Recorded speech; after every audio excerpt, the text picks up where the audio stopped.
There was once a small village that had a room with 1,000 mirrors. One small girl used to go there and play. Seeing thousands of other children around her, she was joyful. She would clap her hands, and 1,000 little girls would clap their hands with her. She considered this place the world's happiest place, the world's most beautiful place, and she would visit there as often as she could. Now, there was another person who visited this room. This person was depressed and sort of angry. And when he entered this room with 1,000 mirrors, all he saw around him were 1,000 angry men staring back at him. He got scared and raised his hand to hit them.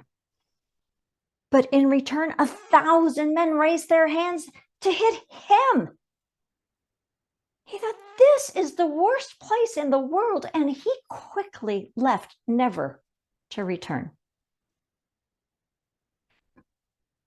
The world that we live in is actually a room with 1,000 mirrors.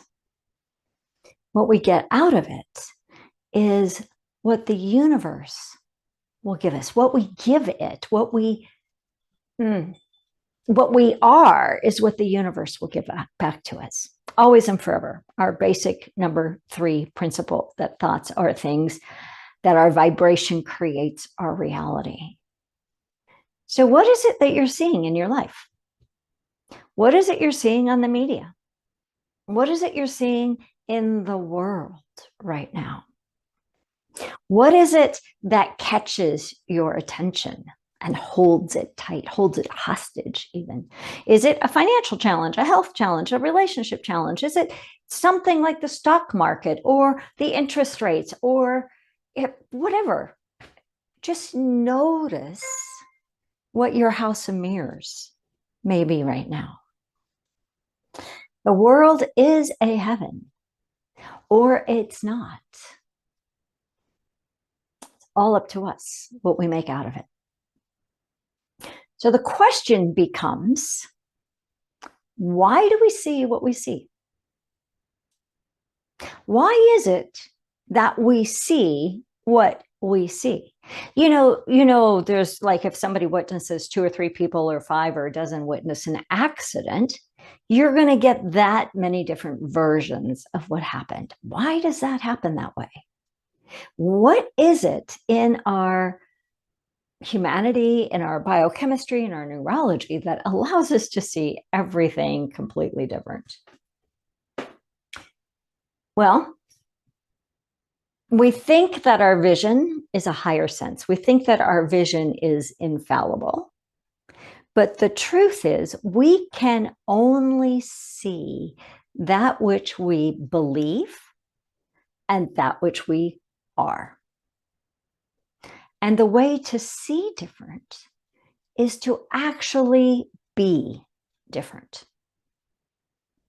There's a term called the ships not seen. It refers to a story, 2 stories actually. The first one is Christopher Columbus, when he was finding America. And he had these ships, and they were huge and they were beautiful, and they were probably a little beat up by now too, but they were sailing along the coast, and the natives that were working on the beaches paid them no mind whatsoever. They didn't notice them. They didn't look at them. They gave them zero attention. It was as if they could not see them. And the men on the ships thought that was very, very strange. And they thought, well, this will be easy. And that was true until they went to come on land. And then immediately, as soon as the men stepped up and started to move off the ship, there was resistance. All the men on the beach came alive in fear, in protection, in defense, all of those things. Just a little curious thing. Now, what's interesting is there's a similar story around the same time frame in Australia. Similar story in that there were ships that were heading to Australia, that were finding Australia. These were big and beautiful ships, and they were sailing along the coast. Same story here, and no mind. There were tons of natives on the coastline, but they didn't even notice them. They never saw them. They were close enough. It would have been easy to see them, but they didn't. Again, until they started to disembark their ships. And then immediately there was resistance. So in the Christopher Columbus story, what scientists have said is that they, the natives, did not have the mental or the proper mental slots to categorize, to process the information, so they didn't see it. You ever heard of having a blind spot, right?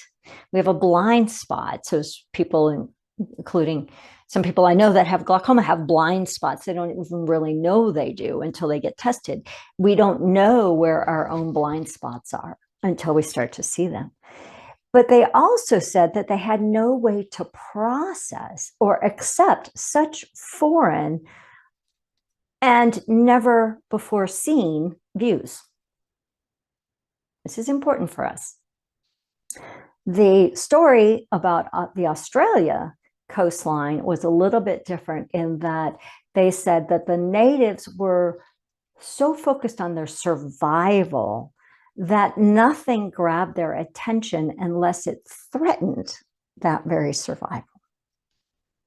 So when that survival was threatened, boom, all up, all in defense, right? So the ship, again, they didn't process it. They didn't even know what it was or didn't notice it, right? Either could be true, until the men tried to get off. And then everything's up, that instant reaction, because we're being threatened. Again, important for us. So let's take those two stories and go, in the context of being in a house of mirrors, what is it that we're not seeing? In the context of spiritually maturing, of evolving our consciousness, of continuing to integrate and embody these practices, these principles, what is it that we're not seeing?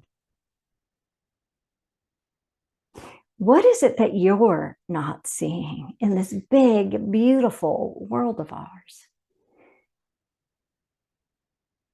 The other saying that goes along with this is sometimes we can't see the forest for the trees, but other times we can't see the trees for the forest. Again, how does that apply to you, to us personally? Not as a judgment, but as a way of awakening. How can we utilize these stories and this talk to actually enhance and expand our consciousness? So what is it that you're not seeing? But also, what else can you see? We can only see that which we believe or that which we be until we start awakening. That has to do with the subconscious and the way the brain is wired and our survival and all those things. But in Mark, the Gospel of Mark, Jesus was feeding the thousands. And as he got done feeding the thousands, he was collecting the leftovers. And there were baskets and baskets and baskets of leftovers. And the disciples were like tripped out about that. And he says, oh, geez, guys, come on. Do you not see yet? Do you not understand yet that which I'm teaching you? And then the very next paragraph, somebody brings a blind man to Jesus. And in this particular story, Jesus takes the blind man away from the crowds. I think this is very important. Go away from the crowds, leave the mass consciousness. And he spit on his fingers and he placed his hands over the man's eyes. And then when he removed his hands, he said, open your eyes. And can you see? He said, I see what I think might be men, but they look like trees. So he had partial sight, right? So Jesus repeated the process. And this time, when the man opened his eyes, he could see perfectly. So a couple of things there, right? You have to leave the masses. One way we do that is through our prayer and meditation time. One way we do that is to pivot and look somewhere else. One way we do that is to learn, to study a book or listen to a talk or apply the principles, right? Another way to do that is simply to look beyond. Now, why did it take 2 times? The Gospel of Mark was written for a non-Jewish audience. It was written for a more Gentile person, if you will. And so it's got more descriptors. It's got a couple of steps. So it said that there are 2 levels of awakening, 2 levels of going from blind to seeing, right? The first is the physical, and the second is the spiritual. And we need to do both.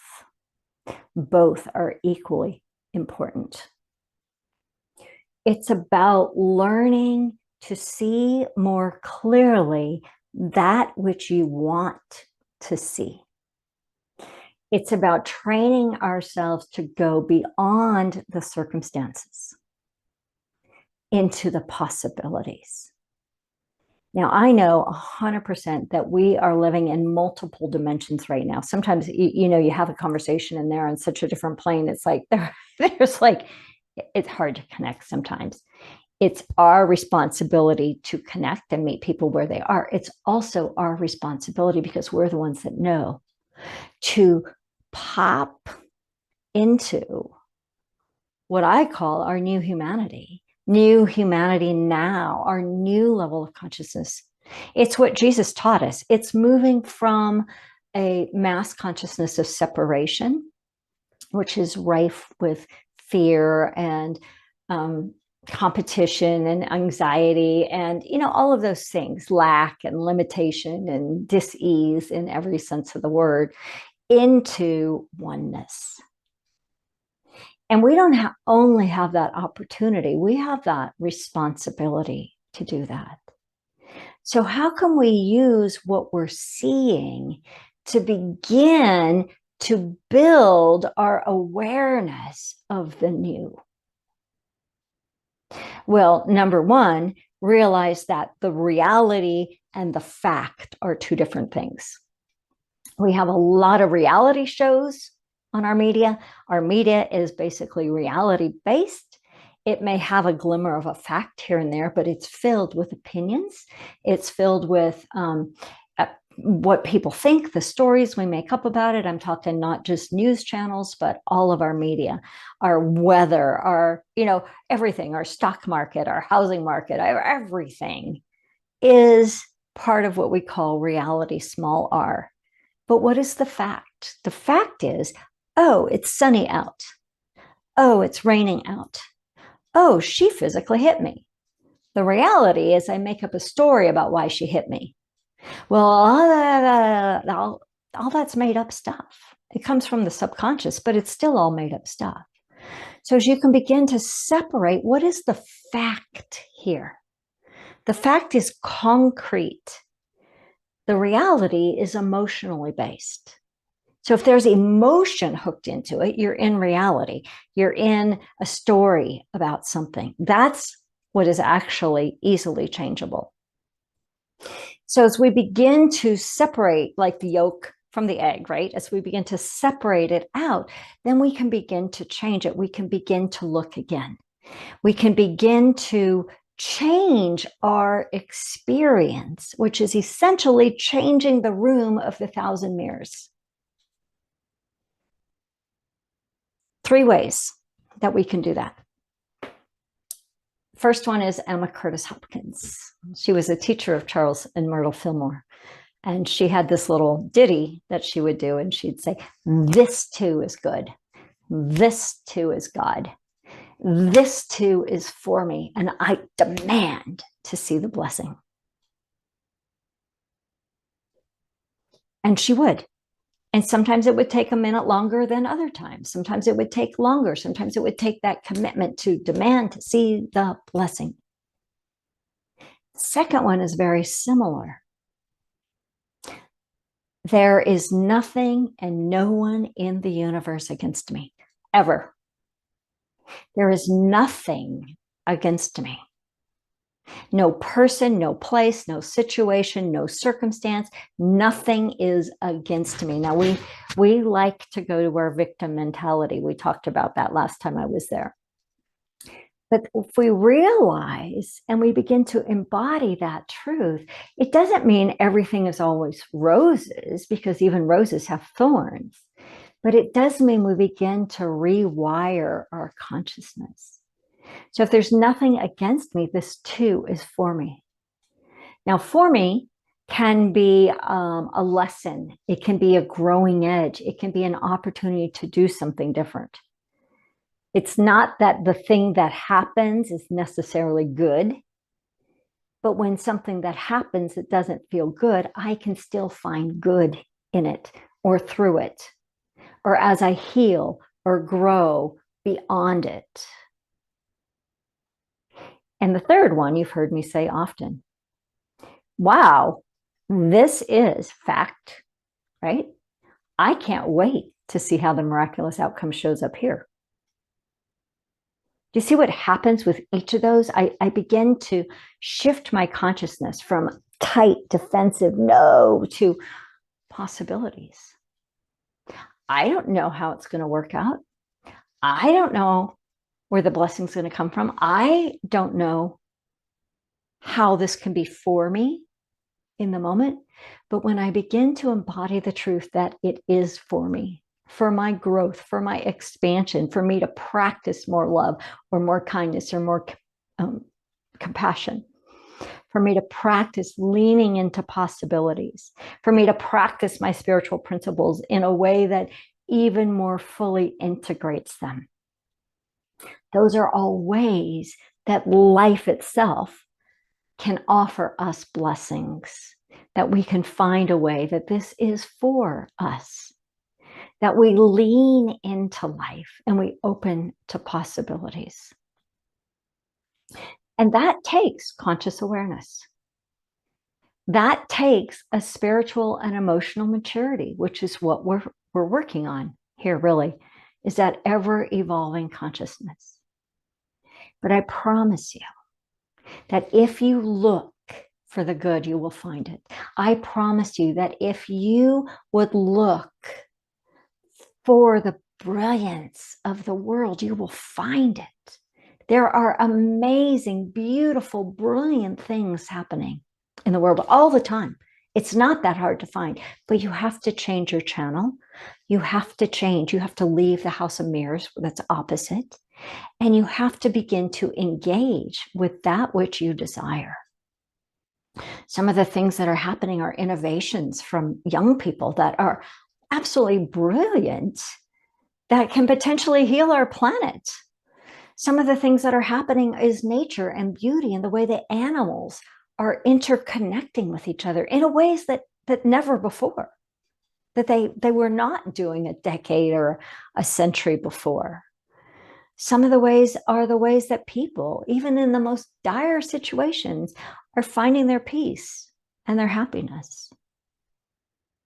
And all of that, and every single time we choose that, we are making our imprint on the whole of humanity. Sometimes our work is to be the one to hold steady, to hold our light steady,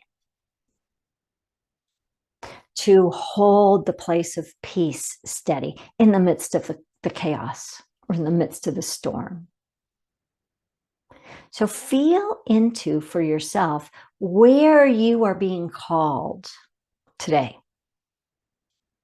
What's being activated in you that's calling you to a deeper awareness, a deeper integration, calling you to choose something different. And you don't have to do this alone, and you do get to do it alone. So both are true. It's a paradox, but you don't have to do it alone, in that if you find yourself in a room of 1,000 mirrors that is really hard right now, ask for help. Ask for help. Reach out. We've got prayer chaplains, we've got silent unity prayer. You've got, I don't know if you have friends, but I'm sure you have friends and family that can support you. There are lots of ways to ask for help. The first step is to acknowledge it. Man, I'm really struggling. Okay, cool. Fact or reality? Both. Separate it out. What's the one thing I can do different today? What's the one thing I can do different today? It is about quantum leaping, but it's also about baby steps, consistent baby steps. So let's be the ones to hang out in the house of mirrors, of joy, of kindness, of compassion, of love, of peace, of laughter, of beauty, of creativity, of innovation. Let's be the ones that create a house of mirrors for all of those things. For our ministry, for our community, for our country, for our planet. Because we are the ones we've been waiting for. Will you join me in the house of mirrors of beauty? What was that? Was that a yes? Will you join me in consciously choosing the house of mirrors you choose to live in? If so, say yes. What was that? Yes. Awesome. Beautiful. Amazing. Let's take these ideas into a time of meditation. So take a deep breath in, and as you close your outer eyes, find yourself in the center of your being. In front of a doorway, it looks like it's a fun house. And feel the anticipation of something really wonderful about to happen. And as you approach the door and as you open the door, allow your full being to come into this door. And as you walk in, you discover a house of mirrors, 1,000 mirrors. But what's in those mirrors is already an image of you. And that image of you is your brilliance. It is your worth. It is your love. It is your biggest, boldest, most brilliant becomingness. And take a moment just to look at the different images of your own brilliance. And as you do so, feel a presence in this room and in the mirrors of that which loves you beyond life itself. We call it God, source, spirit. Feel that love for you exactly as you are. Feel it washing over you and moving through those 1,000 mirrors.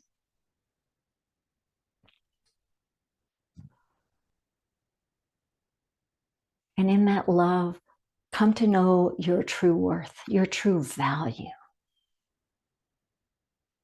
for all that you are.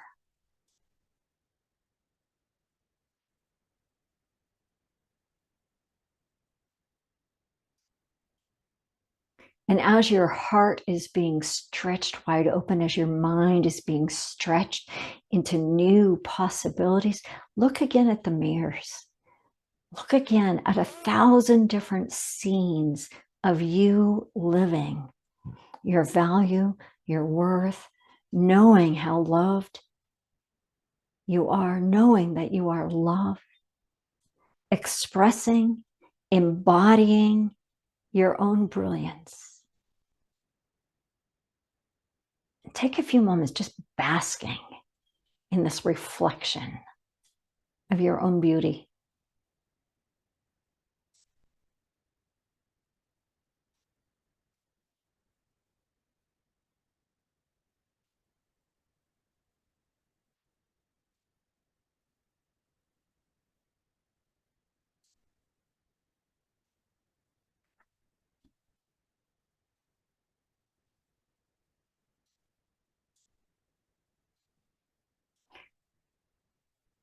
Notice how your mind is expanding in possibilities. Notice how your heart is overflowing in this very love is permeating and penetrating and filling the very inner spaces of your own being.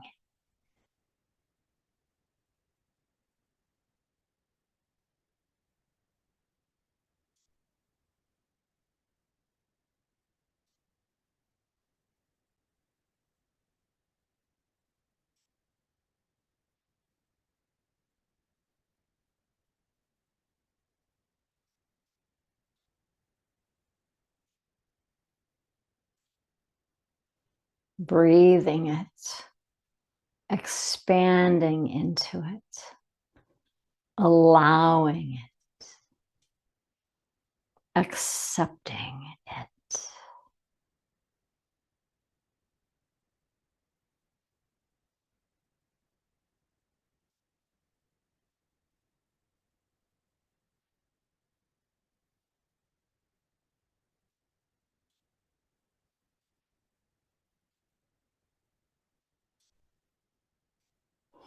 Take a moment now to allow this to integrate through all aspects of your being, through your physical, mental, emotional, spiritual bodies, through all layers of your vision, through your consciousness, your subconscious, as you lean into possibilities of your own brilliant becomingness. Take a deep breath in. Hands on your heart. And so it is. And so we let it be. Amen and amen. Have a beautiful day. Enjoy this house of mirrors. God bless you.